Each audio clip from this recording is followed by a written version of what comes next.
So today I'm with the Cambridge graduate, property magnate, and a reform candidate for Wellingborough and Rushden, Mr. Ben Habib. How are you doing, sir? I'm very well indeed, thank you. Thank you very much for having me on. Thanks for coming on. So I wish I was a property magnet, by the way. I don't think I am a property magnet and getting by. But, yeah, you are into property, so. But you've had a very, interesting background, like myself. You graduated in natural sciences, and you was in business, and now you're in politics. So it's a pleasure to meet you. And my first question to you is that I'm a quarter Pakistani myself, and I think you was born in Pakistan, and you're half Pakistani, right? Correct. So what do you say to the people that think Reform Party is a far-right racist party?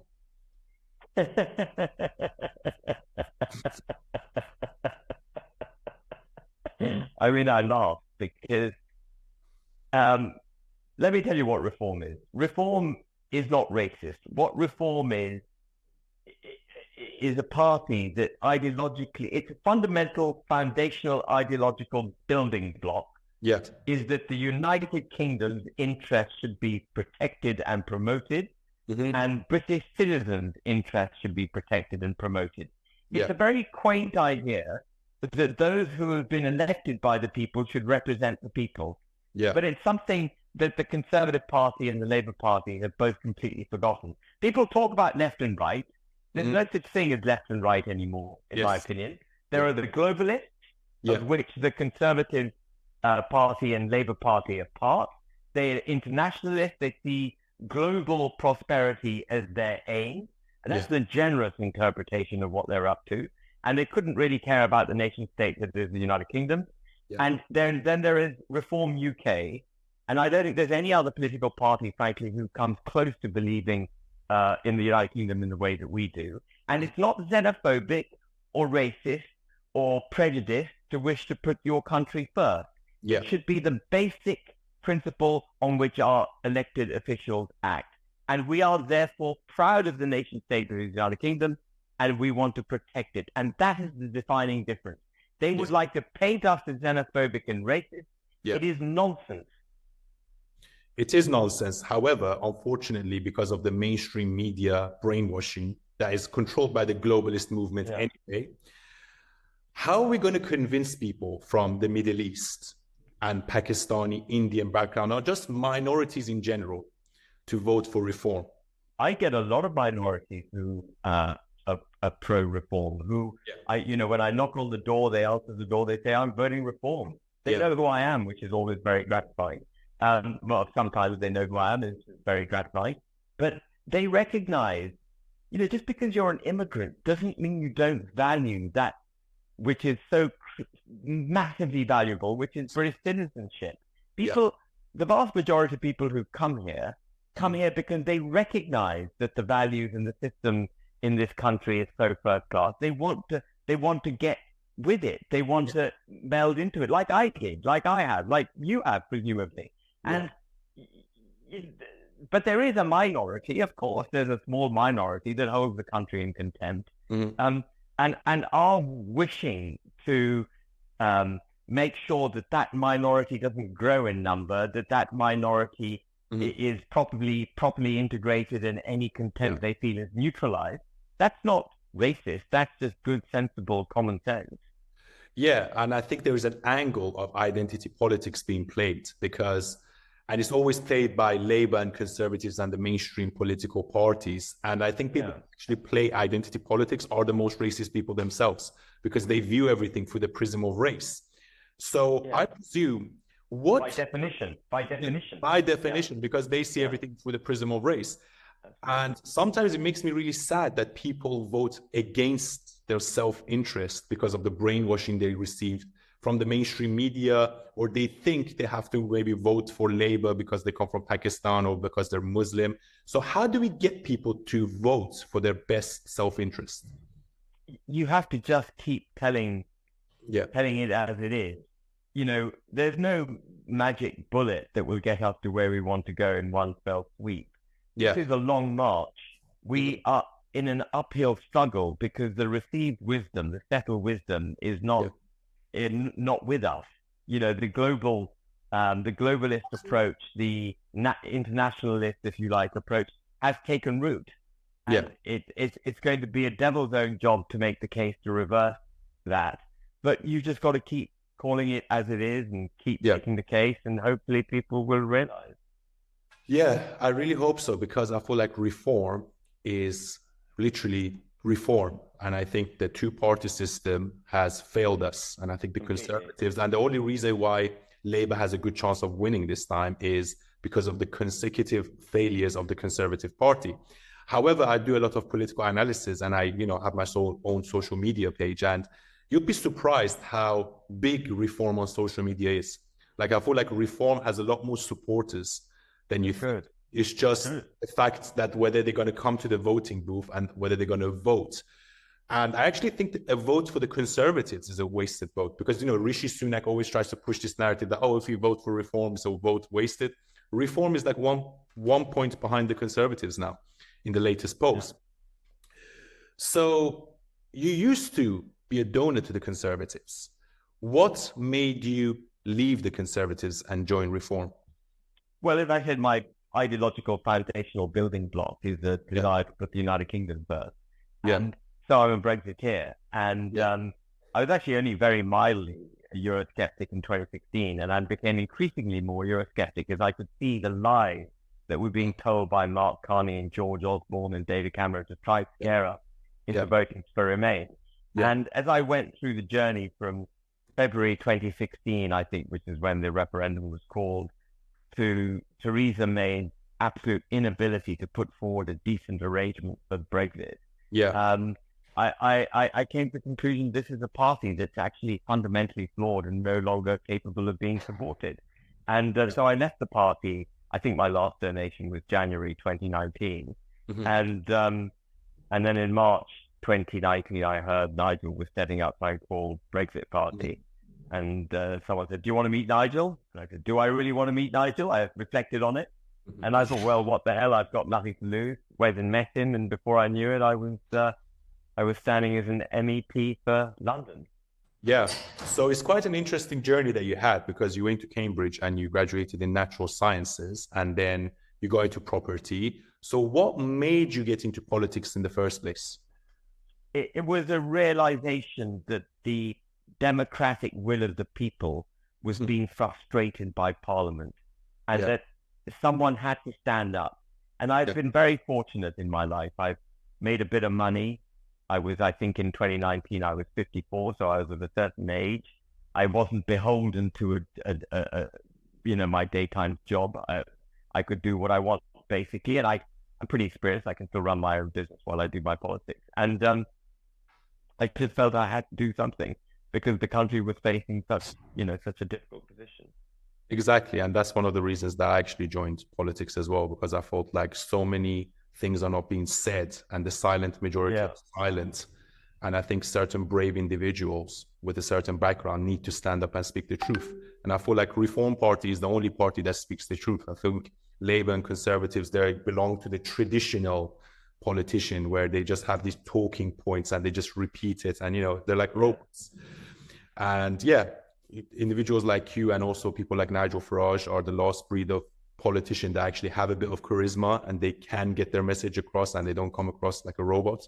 So I feel like that's very valuable, and I think that's one of the reasons Trump is doing very well. And I feel like Trump took the Republican Party from within, but such a thing didn't happen. So I feel like Republicans now are reform. Trump's Republican and Reform Party are almost the same, or equivalents, and it's fundamentally a populist movement. So you were a Brexit supporter, as I understand. So was I. What do you make of how the whole thing has gone down? Well, we haven't got Brexit. Brexit was simply the United Kingdom taking its place amongst the 168. I think it was 167 then. Now we're the 168th country that isn't a member of the European Union. It has no imposition of EU laws on it. But we haven't got that. Northern Ireland is still part of the EU single markets for goods. Yeah. It's still subject to EU human rights law. It's still subject to EU state aid law and a whole load of other stuff. Yeah. And the rest of the United Kingdom, Great Britain, is still hitched at the hip with the European Union, having to follow their state aid laws, competition laws, employment law, environmental law. We're hooked into net zero. We can't leave it without breaching international law. We're committed under the Trade and Cooperation Agreement with the EU to stay with the European Convention of Human Rights. We're committed to funding EU weapons development. Did you know that? Under Boris Johnson's deal, we're actually pumping money into the development of EU weaponry. Yeah. I can't think of anything worse. And a better example of why we haven't got Brexit, well, with the exception of Northern Ireland being left behind, which I find absolutely gut-wrenchingly wretched. So we haven't got Brexit. And so whatever we got, we're neither in nor out. It's a bastardization of what the people voted for, and we've got to continue to fight for Brexit. Exactly. And as you said earlier, it's the battle between the globalists and the nationalists, or people that the WEF, World Economic Forum, that they want to impose more control however they can. And unfortunately, to this point, we have had weak leadership that couldn't stand up to the Europeans. And it's funny to me because people keep talking about, we are worse off now, we were better off. But the European Union is actually doing very bad. They're doing worse than us. And much worse, we have all these movements in France, in Spain, in Germany, in Italy, in Portugal, all these different countries that are now part of the European Union that want to leave. So in hindsight, we actually made the correct decision because I feel like this is a global issue. People don't want globalism. They want slow People don't want it. Yeah. And also they don't... It took thousands of years for the countries in Europe to emerge as countries and for those boundaries to be established. Yeah. And the global elite, the EU, and all their acolytes have disbanded nation states across Europe in a period of 20 years. That's what happened. It's deeply damaging what they've done and deeply unnatural. Yeah. It's not what communities, tribes, and peoples of settled national states want. Yeah. So it's all part of a super state agenda and the whole globalist agenda. They want the Europeans to be a bloc to be able to compete against China, and it basically erodes national identity. And you really can't have open borders with like 500 million people because people that live in Romania and Hungary, of course, they're all going to travel to Western Europe. No one's going to go to Romania, but everyone from Romania is going to travel up. And also you have a border of people, immigrants from Afghanistan, from Pakistan, from Syria, from war-torn countries that end up coming to Europe through Turkey. So it's a big problem, and immigration is a big problem. So I guess you don't really like the conservatives anymore, like me.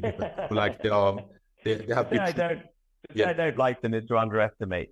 And I'm on the same boat as you because I voted conservative for many years, and I just don't see them as an alternative. As Nigel Farage said in the debate, there are different sides of the same coin. They argue about fictitious numbers, £2,000, but they don't actually disagree with each other. And they're both going to take us to the same destination, but Labour will probably take us quicker. Absolutely. Yeah. So what do you think of Nigel Farage?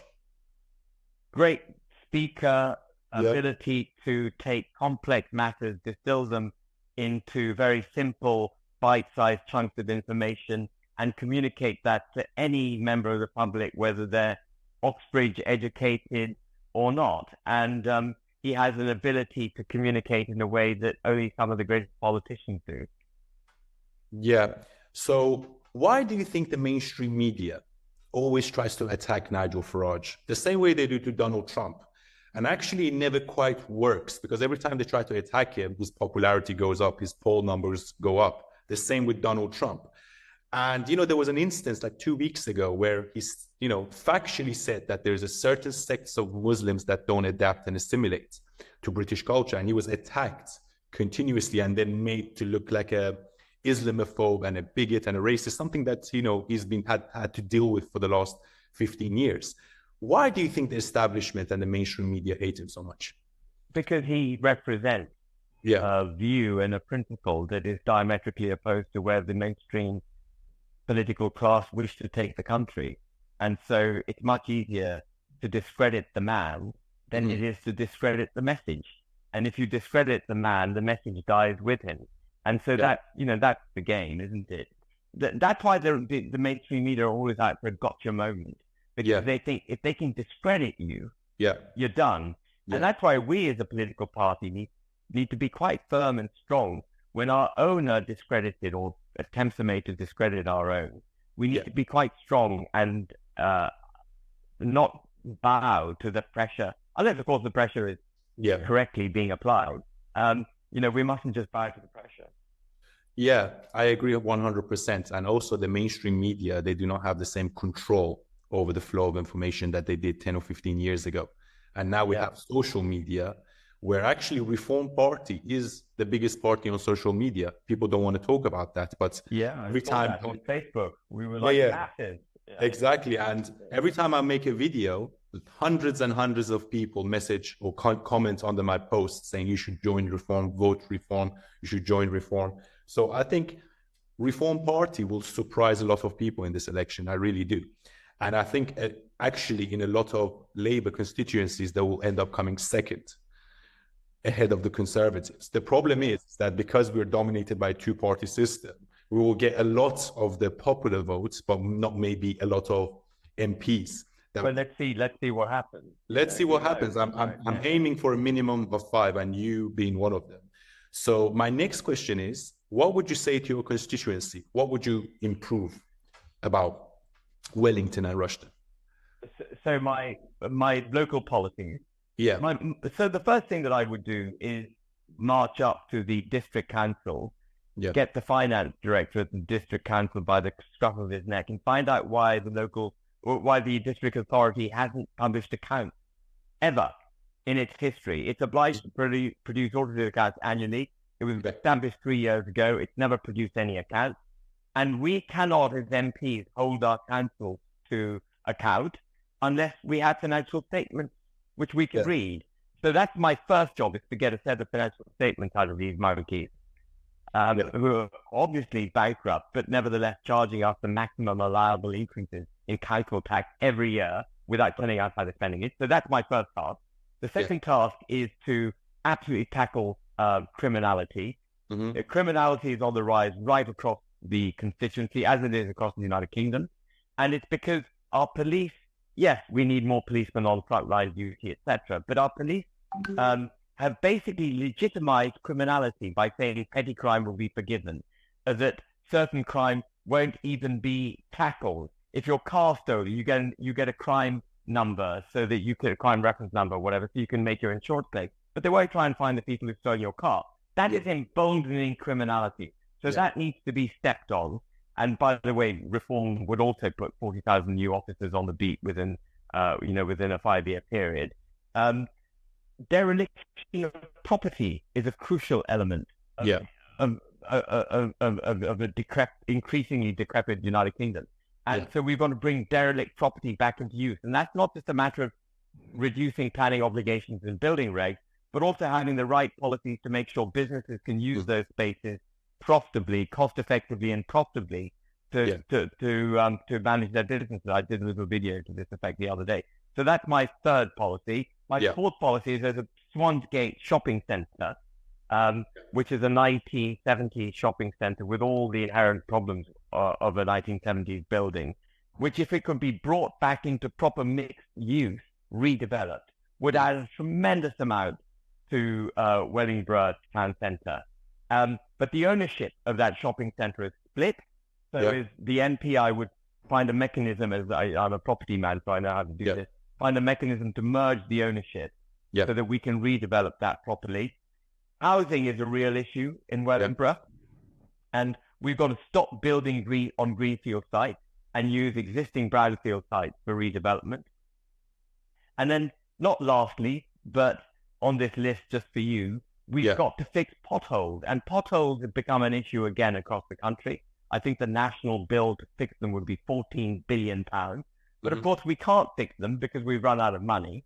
And some of the things that I would do, Reform would do at a national level, will engender the kind of wealth we believe that's required to deal with stuff at a local level, and fix the wretched potholes. That's basically my agenda for Wellingborough and Rushden. Okay, so Mr. Ben Habib, you're a fascinating individual. I wish you all the luck in your seat at Wellingborough and Rushden. I'm sure you will do well, and I really hope to see you in the House of Commons in the coming election. And is there any last words you want to say to anyone? One last word. Yeah. I shouldn't have forgotten it, and I did.